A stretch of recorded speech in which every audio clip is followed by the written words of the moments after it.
बिस्मिल्लाहिर्रहमानिर्रहीम। क्लास आज जो हम चैप्टर डिस्कस करेंगे वो है work test to evaluate performance.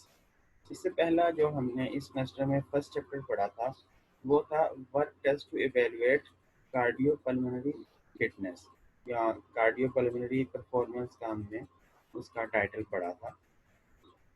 Last जो हमने चैप्टर पढ़ा उसके अंदर हमने फैक्टर्स अफेक्टिंग परफॉर्मेंस की बात की और यहाँ पे हमने कुछ टेस्ट परफॉर्म करने हैं जिससे हमें पता चल सकेगा कि 100% परफॉर्मेंस या मैक्सिमम परफॉर्मेंस कब परफॉर्म करेगा कोई एथलीट या कोई भी ट्रेनर जो ट्रेनिंग कर रहा है, स्पोर्ट्समैन हो सकता है। तो कुछ बहुत बेसिक टेस्ट होंगे और ये टेस्ट हमारे लैब के लेवल पे भी होंगे। लेबोरेटरी के अंदर हम कुछ असेसमेंट करेंगे और कुछ ये टेस्ट ग्राउंड में जाके परफॉर्म किए जाएंगे। तो इन टेस्ट ये चैप्टर पढ़ने के बाद हमने इस चैप्टर के अंदर किन चीज़ों को फोकस करना है या हमारे पास कौन कौन से क्वेश्चंस हैं जिनका हम आंसर करने की कोशिश करेंगे। एग्जामिनेशन पॉइंट ऑफ व्यू से भी ये ऑब्जेक्टिव बहुत इम्पोर्टेंट होते हैं और मैंने आपसे पहले भी कई दफ़ा डिस्कस किया, जब भी आपने एक्सरसाइज फिजियोलॉजी या कोई भी और सब्जेक्ट स्टडी करना हो तो हर चैप्टर के स्टार्ट पे एक तो उस चैप्टर का जो हेडिंग होती है वो आपको एक कॉन्सेप्ट दे रही होती है कि इस चैप्टर के अंदर किस बारे में बात की गई है।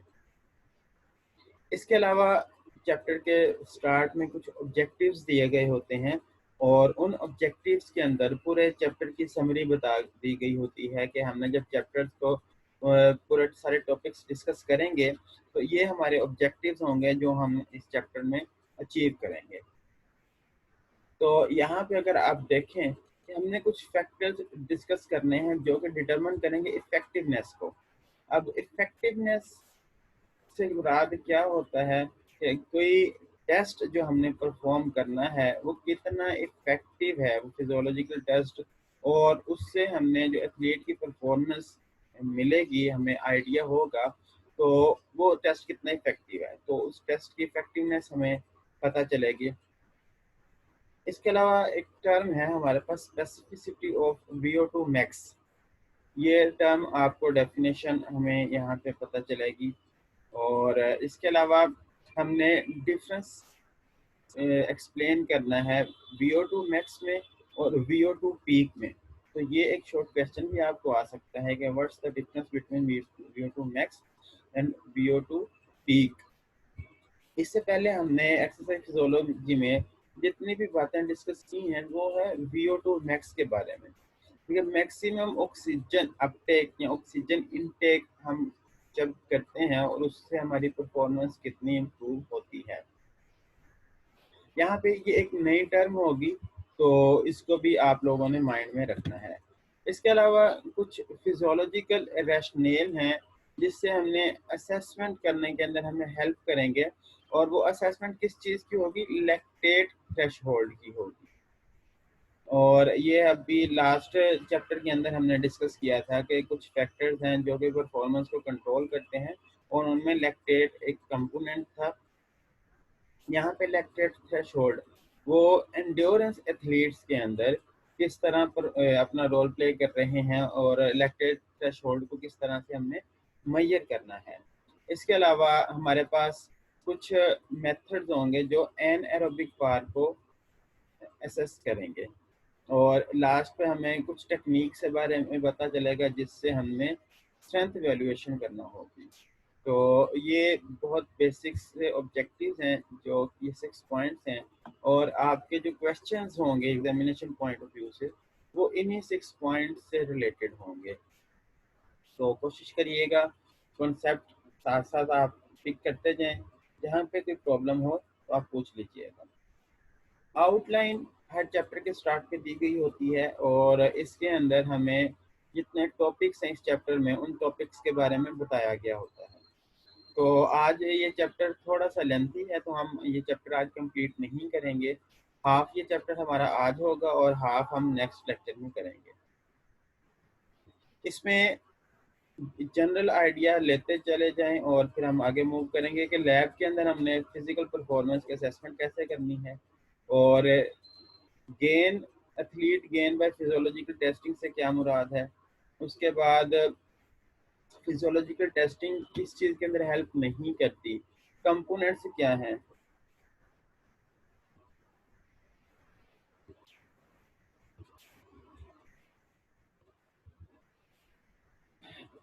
के बाद हमने कुछ लैब टेस्ट देखने हैं कि जो कि एंड्योरेंस परफॉर्मेंस को प्रिडिक्शन किस तरह करेंगे, और एक्सरसाइज इकोनॉमी क्या होती है, कौन से कंपोनेंट्स हैं जो कि एथलीट की सक्सेस के अंदर बहुत इंपॉर्टेंट रोल प्ले करते हैं, और एनारोबिक पार को हमने किस तरह से डिटरमिन करना है, और लास्ट पे हमने इवेल्युएशन करना होगी मस्कुलर स्ट्रेंथ की।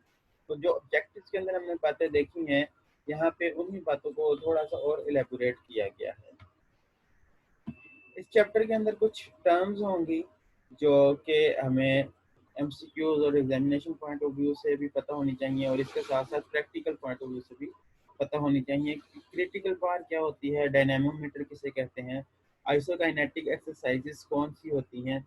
इसके अलावा मार्गेरिया पार टेस्ट या मार्जेरिया दोनों तरह से प्रोनाउंस किया जा सकता है, पार टेस्ट क्या होता है, मस्कुलर स्ट्रेंथ पार टेस्ट, क्यूबेक 10 सेकंड टेस्ट कौन सा है, Sargent's jump and reach test क्या है, एंड मीन गेट टेस्ट। तो ये डिफरेंट टेस्ट हैं, और जबकि हमने बार बार बात की कि हमारा ये जो टेस्ट चैप्टर है, ये चैप्टर ही टेस्ट के बारे में है कि हमने परफॉर्मेंस को इवेलुएट करने के लिए कुछ टेस्ट परफॉर्म करना है।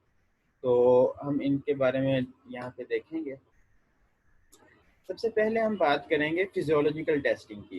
तो फिजियोलॉजिकल टेस्टिंग से क्या मुराद है, फिजिकल जो परफॉर्मेंस है उसे डिटरमिन किया जाता है मैक्सिमम एनर्जी आउटपुट से, कि एक पर्सन को कितनी एनर्जी कितनी एनर्जी कैरी कर सकता है। अब वो जितनी भी हमारे बॉडी के अंदर एनर्जी प्रोड्यूस हो रही होती है, वो दो तरह से हो रही होती है, एरोबिकली एंड एनएरोबिकली।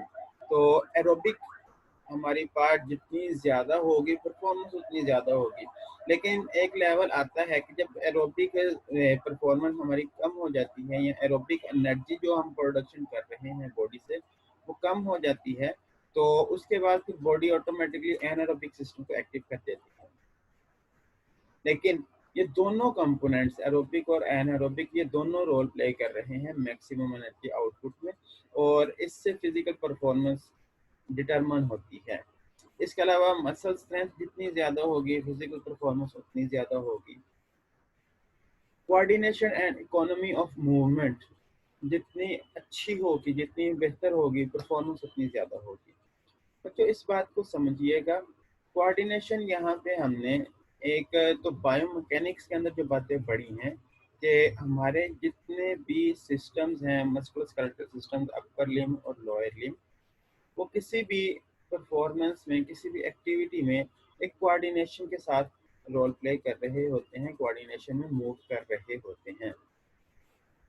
आप लोगों ने बायोमैकेनिक्स में जो लास्ट चैप्टर देखा था वो गेट ट्रेनिंग के ऊपर था या गेट असेसमेंट के ऊपर था। तो जो हमारी गेट है, हम चल तो लोअर लिम्ब के मस्कुलर और पूरे स्ट्रक्चर्स के साथ हैं, लेकिन उसमें हमारे अपर लिम्स की भी कोऑर्डिनेशन और मूवमेंट हो रही होती है। तो इसी तरह जब भी कोई एथलीट परफॉर्म कर रहा होता है तो हमें वहाँ पे ये आइडिया हो जाता है कि उसकी प्रॉपर कोऑर्डिनेशन है या नहीं है, और हमने एथलीट्स को ट्रेन करना होता है। और बीइंग फिजिकल थेरेपिस्ट हम ये जितनी बातें पढ़ रहे हैं इनका फ़ायदा क्या है, इसमें हमने बीइंग फिजिकल थेरेपिस्ट असेसमेंट करनी है। और हमने, अगर आप स्पोर्ट्स फिजियोथेरेपिस्ट बनते हो तो ग्राउंड के अंदर भी आपको अपनी ड्यूटी परफॉर्म करना पड़ेगी। और ग्राउंड के अंदर सबसे मेन बात होती है कि आप जब फुटबॉल का मैच हो रहा है, क्रिकेट का मैच है, या ऐसी गेम्स जिसमें कांटेक्ट बहुत ज़्यादा होता है, तो कांटेक्ट इंजरीज का आपने मैकेनिज्म देखना होता है। तो वो मैकेनिज्म हमें वहाँ से क्या पता चलता है, उसमें कोऑर्डिनेशन का आइडिया होता है, और उसमें हमें एनर्जी के बारे में पता, सॉरी, इंजरी के बारे में पता चलता है कि इंजरी किस तरह से हुई है। इसके अलावा जो सबसे मेन कंपोनेंट हम जो हम बार-बार मुख्तलिफ जगहों पे पढ़ते हैं, साइकोलॉजिकल फैक्टर्स। तो एथलीट कितना मोटिवेट है और उसकी स्किल्स कितनी हैं, वो कितने टैक्टिक्स के साथ परफॉर्म कर रहा है, तो ये सारी बातें मेजर रोल प्ले करती हैं फिजिकल परफॉर्मेंस में। इसके अलावा हमें कुछ लेबोरेटरी टेस्ट परफॉर्म करते हैं जो कि मेजर करते हैं उसी फिजियोलॉजिकल सिस्टम्स को। वो एक फिजियोलॉजिकल सिस्टम किस स्पोर्ट्स रिलेटेड हो सकता है, कोई इवेंट स्पेसिफिक हो सकता है। यहाँ पे बच्चों एक बात देखिएगा कि कुछ गेम्स के नाम नहीं लिखे हुए, जस्ट एक वर्ड यूज कर लिया गया स्पोर्ट्स का। आपने खुद ही अज्यूम करना है कि जितनी भी गेम्स हैं उन सब के अंदर हमें ये परफॉर्मेंस चाहिए। और फिर फिजिकल परफॉर्मेंस जब आपने टेस्ट करना है तो इसके लिए एथलीट अपने आप को वॉलंटियरली वहाँ पे प्रोवाइड करेगा, वॉलंटरीली वो अपनी टेस्टिंग करवाएगा। तो उससे एथलीट को बेनिफिट ये होगा कि उसकी परफॉर्मेंस पता चल जाएगी। और एथलीट का अल्टीमेट गोल क्या होता है, उसने मैक्सिमम परफॉर्मेंस देनी है। तो उसकी मैक्सिमम परफॉर्मेंस जब उसने ये टेस्टिंग अपनी परफॉर्म की होगी, उसे पता होगा, तो जहाँ पे कोई वीकनेस होगी वो उसे कवर कर लेगा। ये एक शॉर्ट क्वेश्चन है जो हमने लास्ट टाइम भी देखा था। यहाँ पे उसकी एक ओवरव्यू लेते हैं कि कौन से फैक्टर्स हैं जो कि कंट्रीब्यूट कर रहे हैं फिजिकल परफॉर्मेंस को। अब लास्ट चैप्टर के अंदर हमने एक जनरल बात की थी परफॉर्मेंस की, यहाँ पे बात हो रही है फिजिकल परफॉर्मेंस की। तो बातें वही हैं, फिजिकली उसने परफॉर्म करना है अपनी फिजिकल एक्टिविटी के साथ। तो ये वो सारे कंपोनेंट्स हैं जो कंट्रोल कर रहे हैं। एरोबिक और एनारोबिक कंपोनेंट्स हमें एनर्जी प्रोवाइड कर रहे हैं। और एनर्जी तो हमें इन दोनों जगहों से मिल गई, मसल की स्ट्रेंथ और साइकोलॉजिकल फैक्टर्स। इसके अलावा कोऑर्डिनेशन और एनवायरनमेंट का फैक्टर भी बहुत इंपॉर्टेंट रोल प्ले करता है। एनवायरनमेंट की हमने पहले भी कई दफ़ा बात की है, मैं यहाँ पे आपसे एक दफ़ा अगेन करता चला जाऊँ कि एक हॉट एनवायरनमेंट है, कोल्ड एनवायरनमेंट है।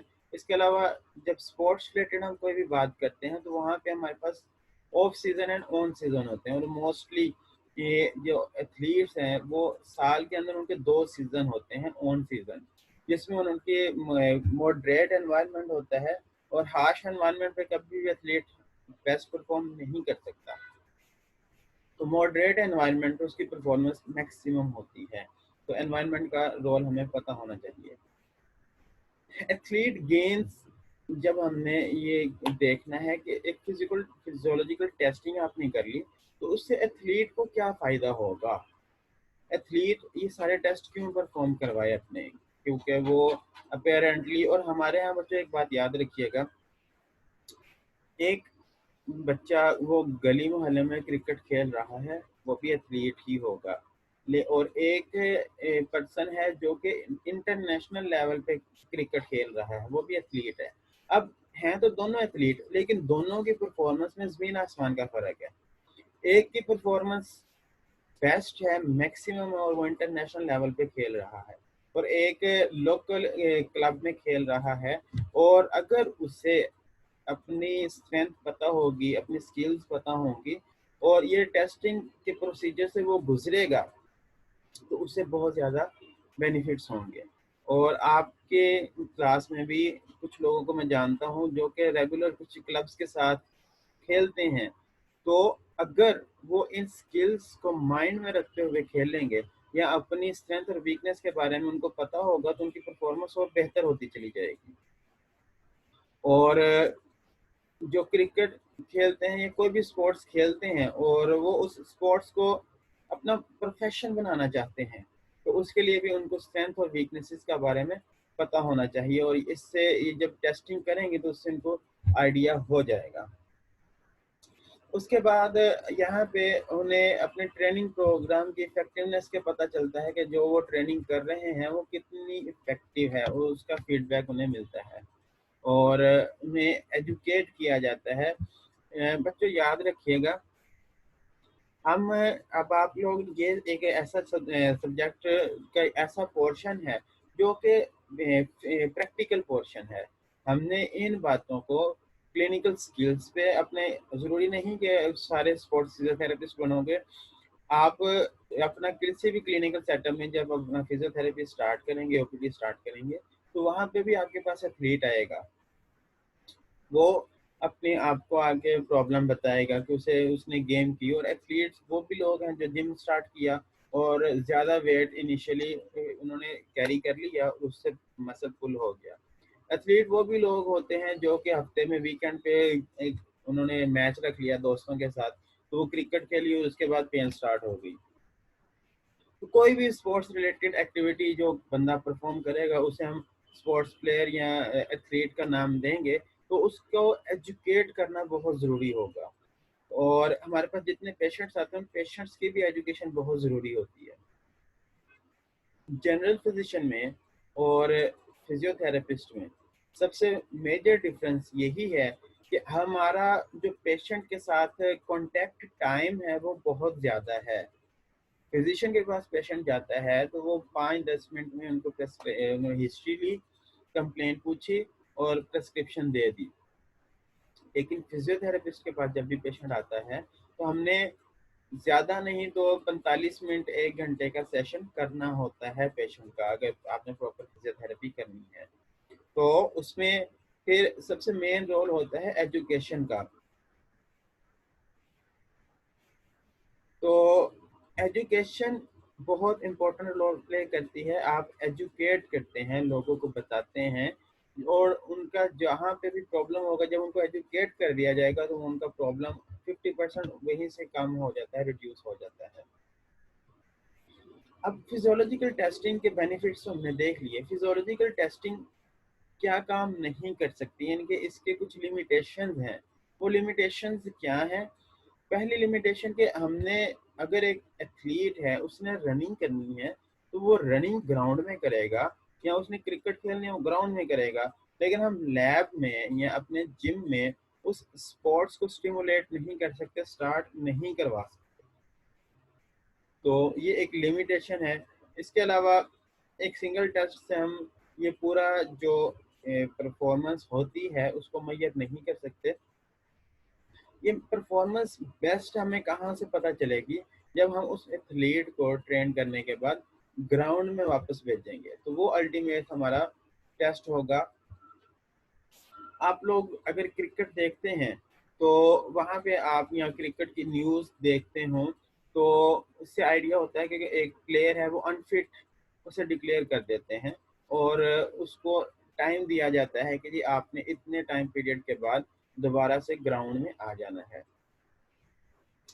लास्ट टाइम हमारे एक प्लेयर हैं मोहम्मद हफीज़, उनकी इंजरी हो गई थी थंब की और उनकी थंब की सर्जरी हुई। तो उसके बाद अगर आप लोगों ने न्यूज़ देखी हो तो एक टाइम पीरियड दिया गया था कि ये आपने इतने टाइम पीरियड के बाद दोबारा से क्रिकेट ज्वाइन करनी। इसके अलावा किसी भी तरह की इंजरीज हो जाती हैं और एथलीट अपने आप को ट्रेन करता रहता है। अब उसने घर में अपने या आजकल लॉकडाउन के टाइम पीरियड में भी आपने न्यूज़ देखी हो तो बहुत से एथलीट्स ने अपना घर में ही फिटनेस प्रोग्राम स्टार्ट किया हुआ है और उसमें अपने आप को फिट रखने की कोशिश कर रहे हैं। तो वो यही सारी बातें अपने माइंड में रखते हुए अपनी ट्रेनिंग कर रहे होते हैं। और जब अपने आप को ट्रेनिंग कंडीशन में रखेंगे और उसके बाद जब वो परफॉर्मेंस की तरफ आएंगे, फील्ड टेस्ट में या ग्राउंड में परफॉर्म करेंगे तो उनकी परफॉर्मेंस मैक्सिमम होगी। हमने इफेक्टिव फिजियोलॉजिकल टेस्टिंग के कंपोनेंट्स की बात करनी है। तो ये जो हमारे टेस्ट है, बेसिकली इसमें माइंड में आपने बात याद रखनी है टेस्ट की। आप लोगों ने अक्सर अपना सीबीसी किसी ने करवाया हो या किसी ने ईएसआर करवाया हो। फिजियोलॉजी में ईएसआर आपको बताया भी गया था। मुझे अदीना आप ही बता दें, हम ईएसआर क्यों करवाते हैं? ईएसआर से हमें किस बात का पता चलता है?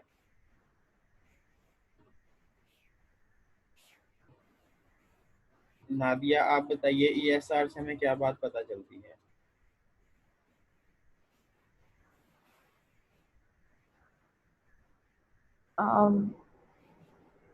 सर। जी। जी सर। ईएसआर जो हम एक टेस्ट परफॉर्म करते हैं फिजियोलॉजी में, आपने ईएसआर का टेस्ट परफॉर्म किया था। ईएसआर हम क्यों परफॉर्म करते हैं? ईएसआर से हमें क्या बात पता चलती सर ईएसआर जो टेस्ट है वो ब्लड टेस्ट है। है? एरिथ्रोसाइट्स को मैयर किया जाता है। एस्ट्रोसाइट सेडिमेंटेशन रेट है, तो इससे हमें अल्टीमेटली किस बात का पता चलता है? इससे हमें सर इन्फेक्शन। हाँ ठीक हाँ है। जी, इन्फेक्शन का और एरिथ्रोसाइट्स की मिकदार का पता चलता है। Very good. ये रेड ब्लड सेल्स। ठीक है, वेरी गुड। हमें इन्फेक्शन के बारे में अगर रोल आउट करना हो तो हम एक टेस्ट परफॉर्म करवाते हैं जिसे ईएसआर कहा जाता है। तो यहाँ पे एक एग्जांपल बताने का पर्पस सिर्फ यही था कि हम जितने भी टेस्ट करते हैं, अगर ब्लड टेस्ट की बात करें तो वो स्पेसिफिक होते हैं एक स्पेसिफिक कंडीशन के लिए।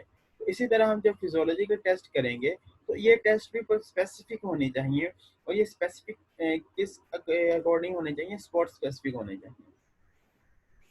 एक एथलीट है, उसकी जो गेम है उसमें कार्डियोपल्मोनरी एंड्योरेंस बहुत ज़्यादा चाहिए उसको।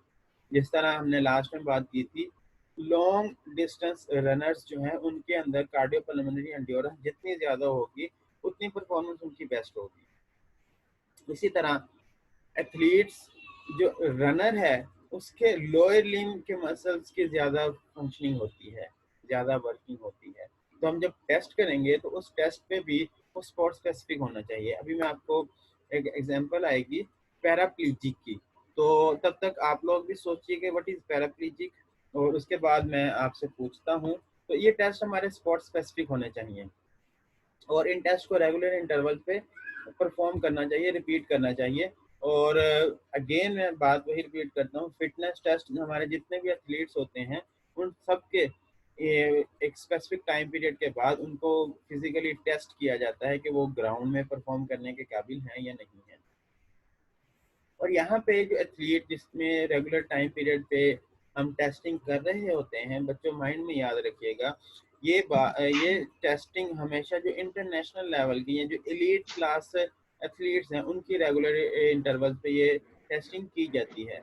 तो इससे परफॉर्मेंस इम्प्रूव करने के अंदर बहुत हेल्प मिलती है।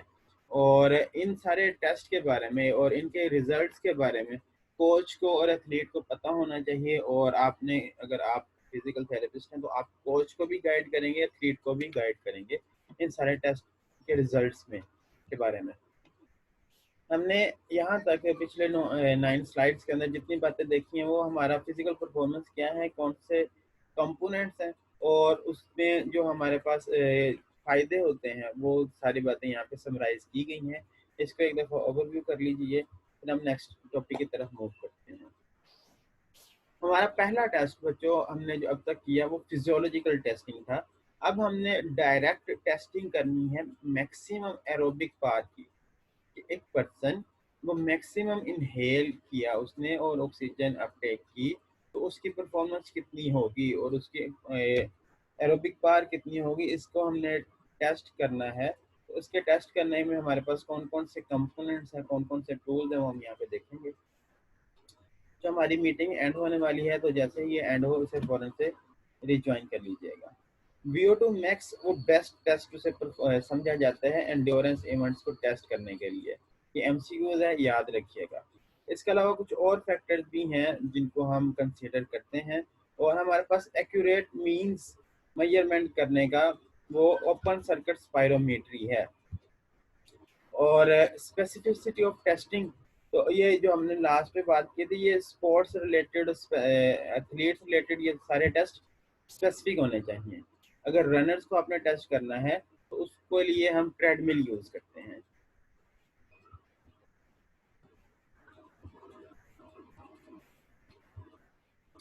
एक्सरसाइज टेस्ट प्रोटोकॉल हैं। जब भी हमने ये